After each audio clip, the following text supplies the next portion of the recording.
Hello, there have been some audio problems, but we are ready to do. With us, we have Enrique Soriano and Gorka Guardiola. They are both doctors in computing and teachers in Rey Juan Carlos University in Madrid. A big round of applause for them, please. Okay, we're going to present a system which is called SealFS, which is an scheme to secure logs, and a model on kernel Linux, on Linux kernel. Both of us are devoted to security and operating systems.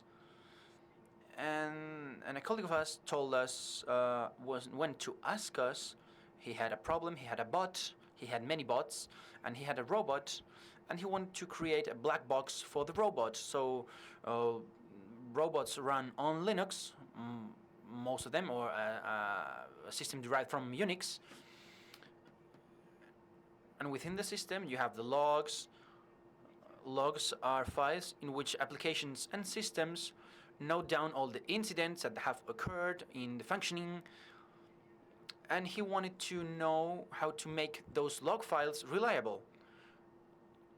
So the first thing that an attacker does, once he has achieved enough privileges in a system, when he has escalated the privileges, is to erase all tracks, and that means manipulating logs. So if we think of an attack, the first step and the last step are mandatory, and the middle steps are not that mandatory, but the system starts working normally.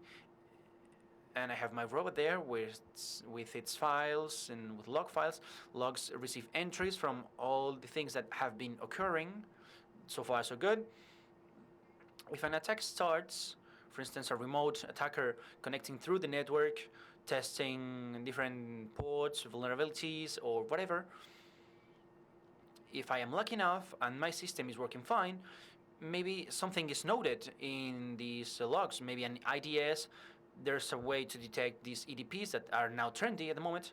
Those can be detected through the logs, and we can check if there has been any attack. In the second step, the attacker is inside, he has a user, and starts escalating privileges, and as he cannot manipulate logs, there we can start seeing entries saying that the user is trying to do something. That's it, user X is doing something, if I'm lucky enough. And last step is becomes super user, he becomes root, creates logs, and erase all the traces of his presence. The problem here is how to achieve that in any case my system is not compromised, is compromised and I don't know it, assuming that there are some traces in the logs. So there are two extents, two extremes, two opposite ends. Just a second, there's something going on.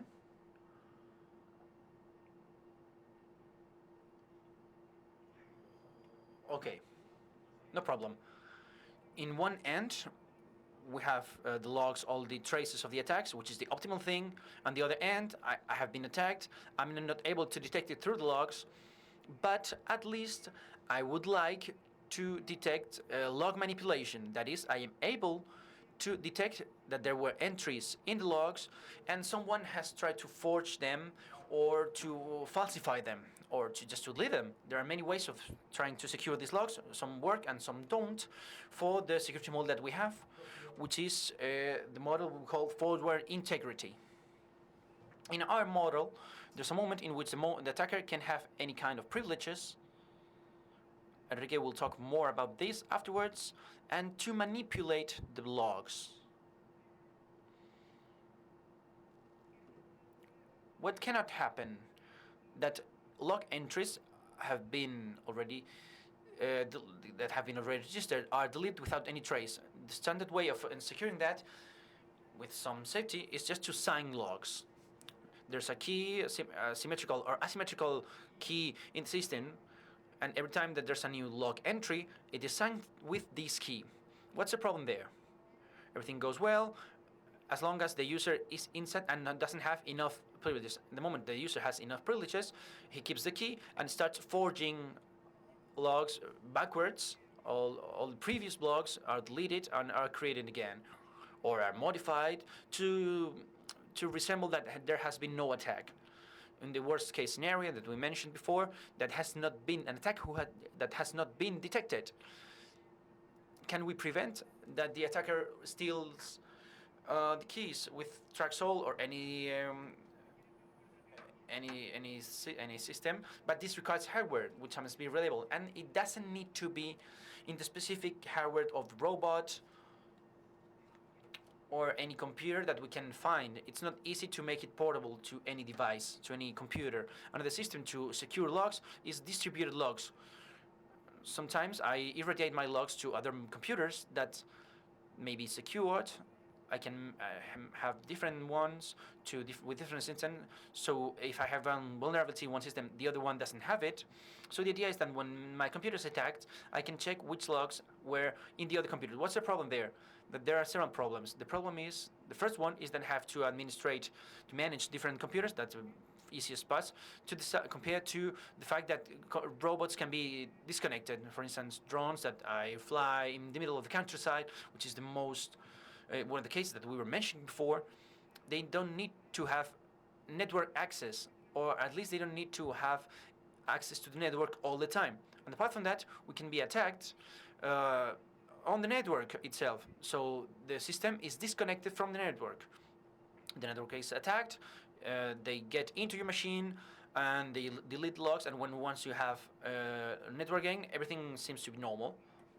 This is not a solution which is useful for us. Blockchain, in fact, is the same, but slower. So there's no much else to say because it won't help to solve this problem. What is the traditional solution which actually solves this problem with foreground integrity, which is the ratchet? A ratchet, in English, is this kind of teeth, wheel teeth, which is called differently in Spanish. It only goes in one sense. On the other sense, it blocks.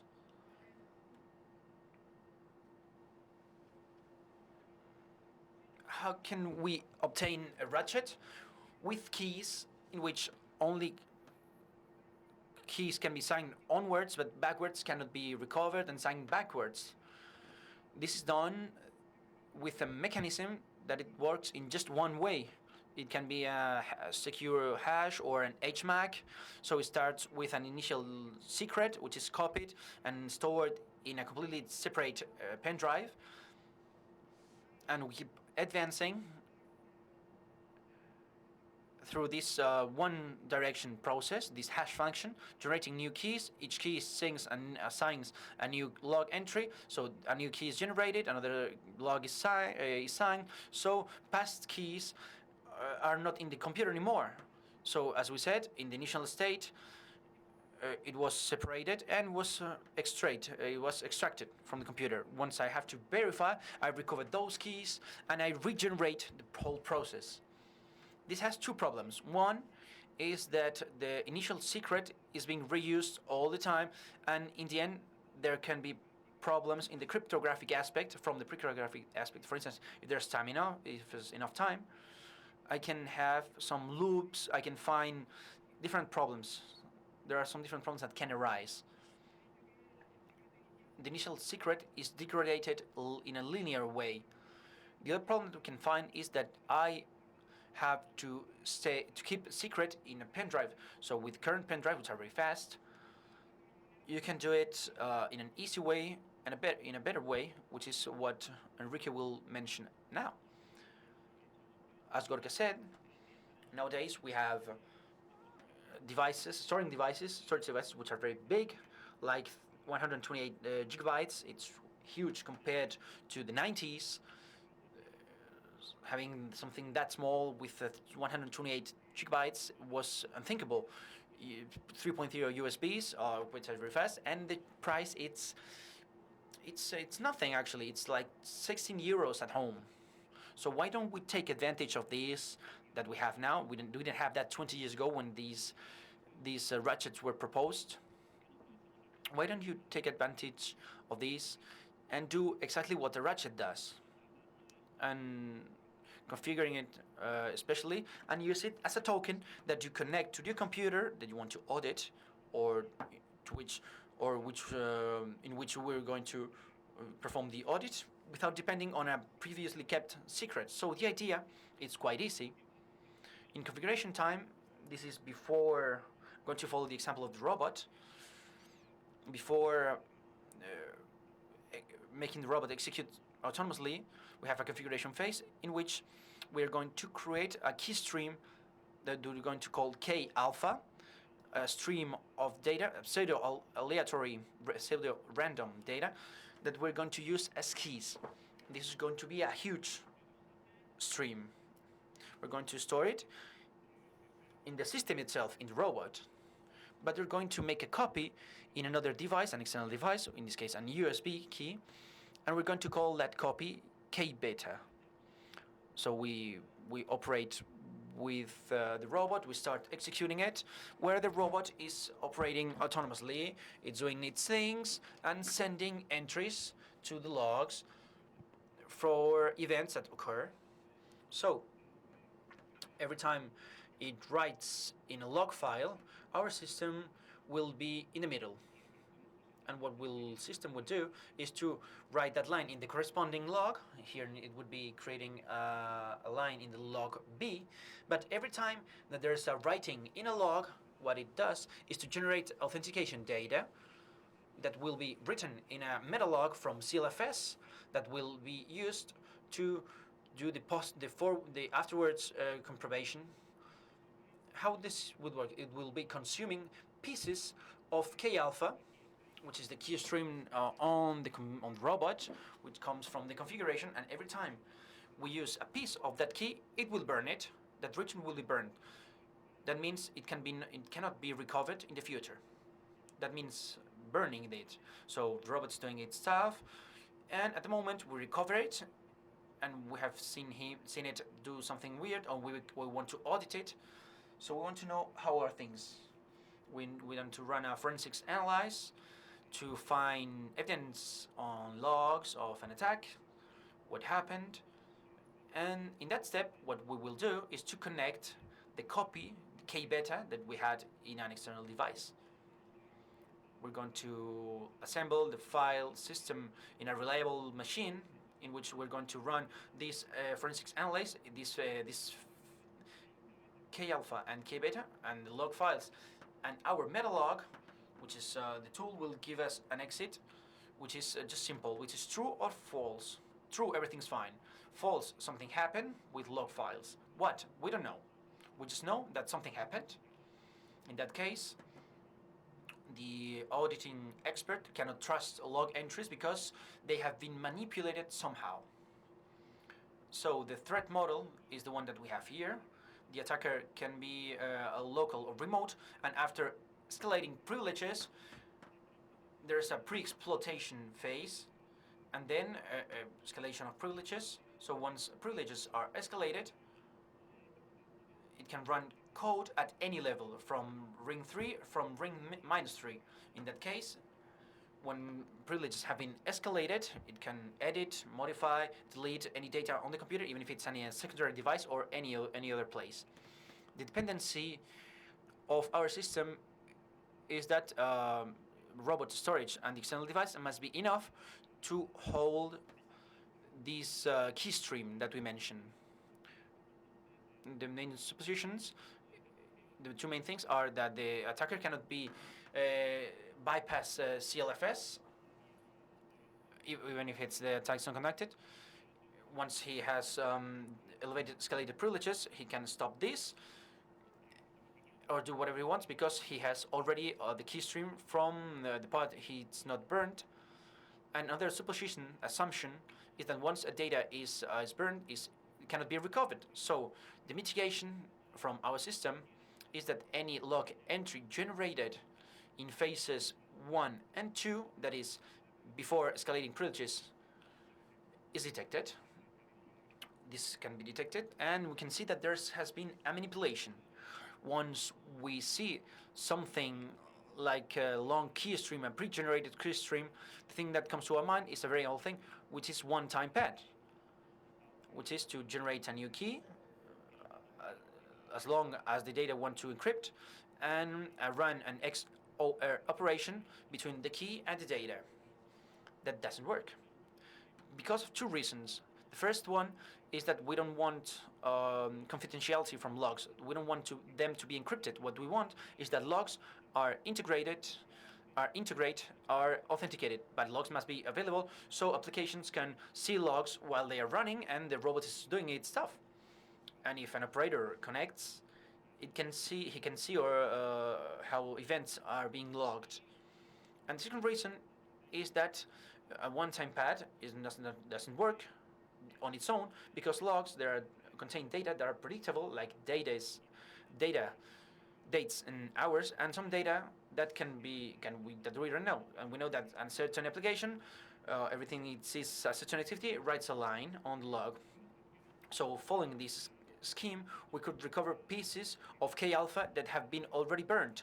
So it wouldn't work. We must do something better. So the idea from our algorithm is the following: the data that is written on a log will be intercepted by SealFS. It will be written at the end of the corresponding log. It will go to a file, and afterwards it will read a portion from K alpha from the key stream.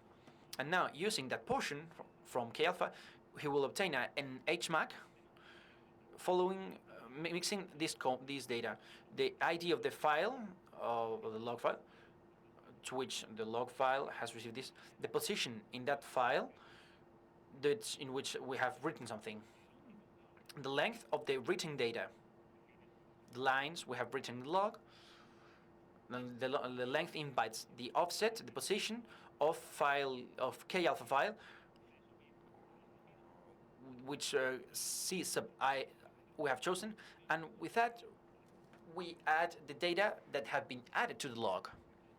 From all this mixture, we obtain the HMAC using CI as a key, and we create a record from the first data, A, B, C, D, and the HMAC that we have generated that goes to our meta log, of SealFS. We have to take in mind keep in mind that step 2 to 5 must be atomic if we want to have concurrent writings, and we will want to have them. The verification is very simple. K alpha is being burned, and with K beta we can see to the extent it has been burned. Any modification done in the fields of a log or the data written on the logs will make that the HMAC is completely different. So the algorithm is just to run on the records of a meta log, checking that HMACs match. We have to regenerate HMACs. How are we going to do this? When we perform the auditing, we have inserted K beta, which has the whole key stream from the very beginning without with all the unburned entries. If the HMAC matches, match from the beginning to the end. So the records must complete all the gaps burned, and if everything is complete, the attacker cannot recreate that. And because things are contiguous, the attacker is not able of modifying a log file, not deleting an intermediate part, nor deleting registries from metalog. So what we see here, it is contiguous. We will have uncovered areas, and the algorithm checks that everything is next to the next one. Everything is together and in the same line. The idea is quite simple. The implementation is less simple. It's a bit more complicated. We have created a Kepler model on Linux based on RapFS. It's a model which implements a stackable file system. It says files that you stack over a directory from another file system. As you can see, in the shell part here, we have Barlog robot. There's a partition, X3 partition. We have some Linux files there. We have an ls-l, and there are A-log and B-log. And after that, we run SealFS at that point. We run again CLS -L, we see the same data with the same metadata that we had before. The difference is that our file system is now in the middle. Any operation conducted through the API to the call to Linux system call will run through our file system, and that's where we're going to run our things for authentication. So, as you can see here, the application still uses the system calls as usual: open, write, and close. Just check all the files that it sees in those parts. So the application now doesn't detect anything weird apart from what we already had. So this is advantages. This is transparent. There's no modification needed for the application if they are using properly the API of the system. So it's backward, it's retro compatible, and it can be deployed immediately because there's no need to touch any code to make it work with an application. As we are in the middle, we can do something interesting like prohibiting dangerous actions like projections in memories, and we can also force things. For instance, if you open the file to write it, the opening must be done up and only to write only at the end of the file, and it must be done to prevent race conditions. Not only because of SealFS, because it has to be done like that.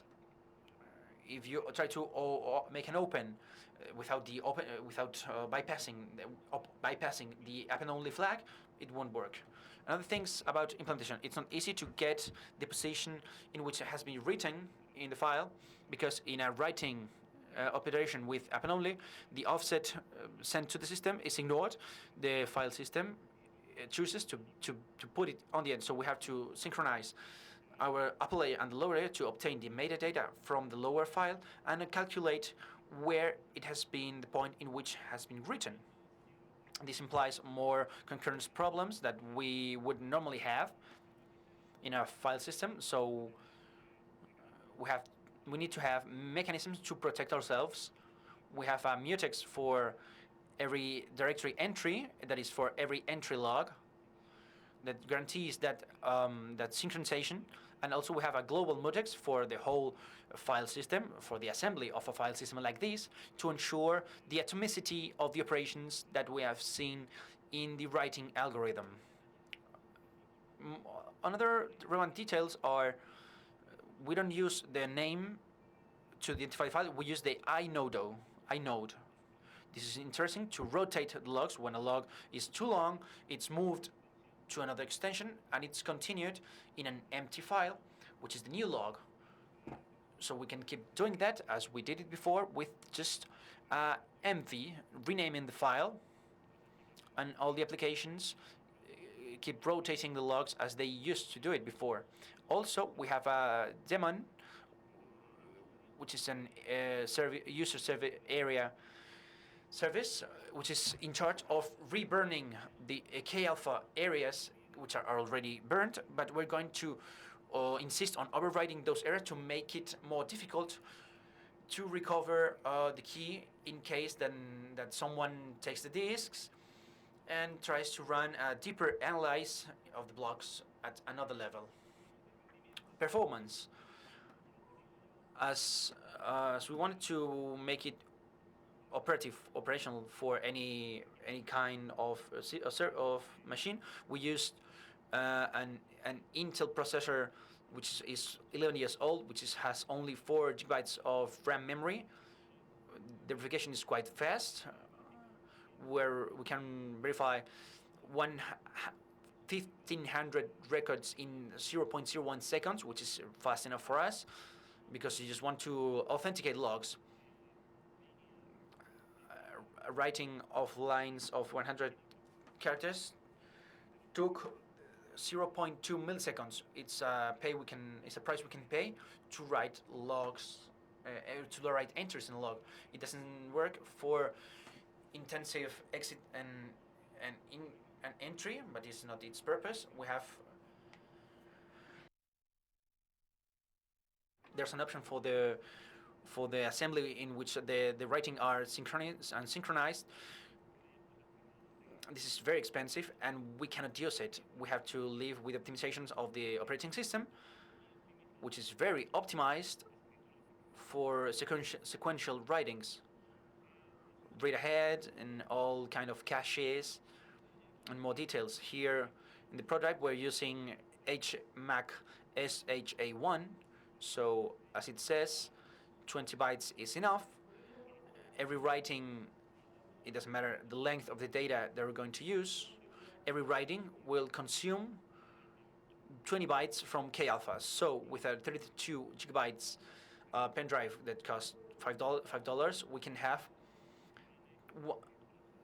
10 elevated to 9 writings in a log, which is a lot actually. Just to conclude, as a summary, it's a very simple diagram. The operation is local and autonomous. We don't need external servers. We don't need special hardware. It's retro-compatible and the deployment is immediate.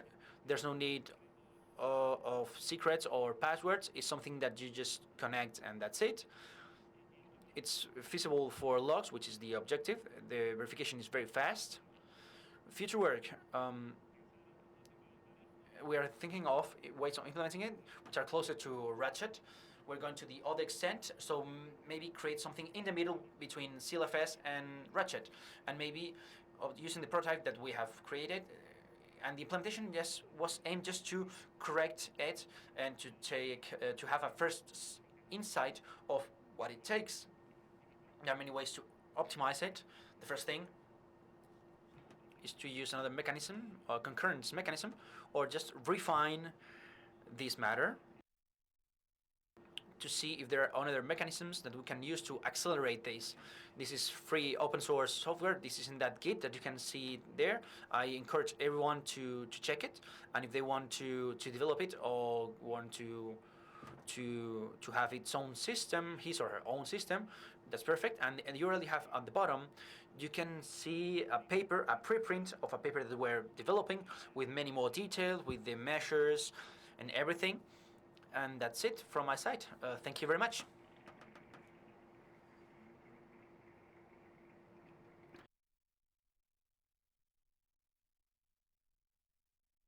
Thank you all.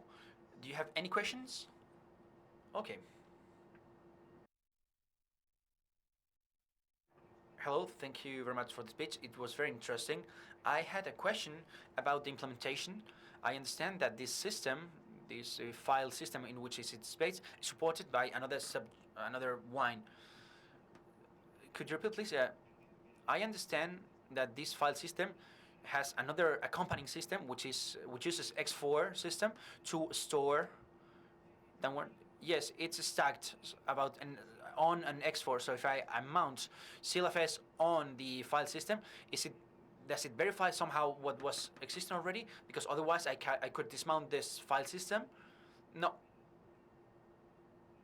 The last thing you said, but without elevating privileges. You can do bypass without escalating privileges. You cannot deactivate or bypass it.